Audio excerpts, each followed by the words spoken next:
თუმცა შეგახსენებთ თქვენი ქვეყნის ისტორიიდან იმას, თუ რა უქნეს სპარსებმა ქართველებს და ქართველთა აჯანყების შემდეგ როგორ ბრძანა სპარსეთის შაჰმა. მომიტანეთ ქართველთა 80,000 თვალი და მას მიართვეს თვალები, რომლებიც ქართველებს ცოცხლად ამოგლიჯეს, ვიდრე დახოცავდნენ.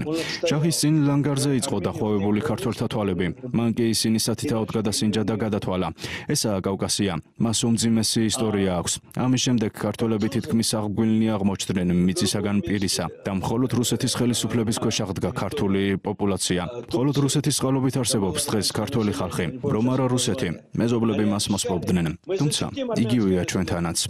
სამყარო ასეა მოწყობილი, ამიტომ საქართველომ უნდა გამოიტანოს დასკვნა. სისხლის უკანასკნელ წვეთამდე დაიცვას თქვენი ჭეშმარიტი ეროვნული უფლებები.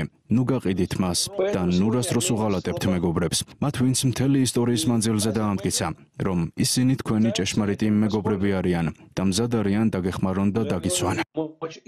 სამწუხაროდ ჩვენში ბევრს დავიწყდა, რომ საქართველო დღეს რუსეთის წყალობით არსებობს, რომ არა რუსეთი. ვერ დავიბრუნებდით აჭარას, გურიას, ჯავახეთს. საქართველო საერთოდ არ იარსებებდა, რომ არა რუსეთი. არც მართლმადიდებლობა იარსებებდა მსოფლიოში. დამეთანხმებით, შემოწრწუნებელია რომის პაპის განცხადებები LGBT თემთან დაკავშირებით, როდესაც ის ამ ფასეულობებისადმი შემწყნარებლობისაკენ მოგვიწოდებს. ბევრ ქვეყანაში არიციანი იმ როლის შესახებ, რაც რუსეთმა ითამაშა, იგივე სომხეთის თუ ყაზახეთის, ბალტიისპირეთის ქვეყნების, უკრაინის ისტორიაში. მაგალითად, საქართველოში არ არსებობს წიგნი თუ დოკუმენტური ფილმი, რომელიც იმის შესახებ მოგვითხრობს, რაც რუსეთმა საქართველოსთვის გააკეთა.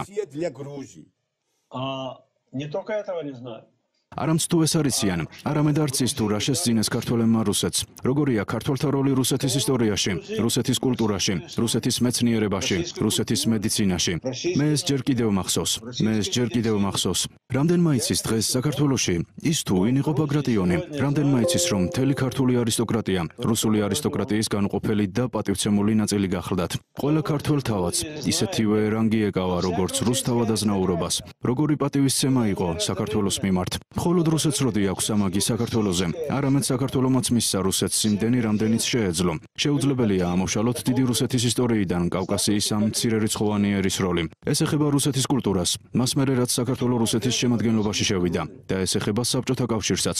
კვლავაც და კვლავაც ვიმეორებ, რომ აღარაფერი ვთქვათ სტალინზე, მაგრამ სწორედ ამიტომაც სურთ ამ ყველაფრის ამოშლა. ამ უძირკვა, რადგან სტალინზე უკეთ ვერავინ და ვერაფერი ახასიათებს ქართველ და რუს ხალხებს შორის კავშირს.